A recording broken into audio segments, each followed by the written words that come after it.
Ay, hello, Ren. Nice to meet you, Iho. And lastly, itong magandang babae nakaupo sa tabi ko. Tagapagpatupad ng batas sa Wooden Place. Ang babaeng magiging asawa ko.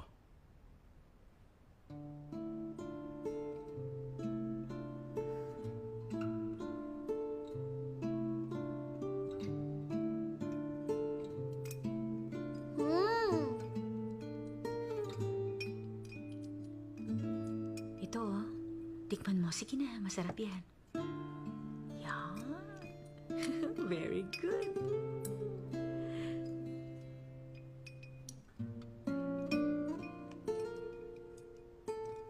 Teka, Yoli, bakit nga ba sa bahay ka nila nakatira? Wala kang sariling pamilya? Mag-isa ka na lang ba talaga sa buhay? Ganun nga ba yun? Kahit isang pamilya, walang natira sa'yo? Meron akong pamilya.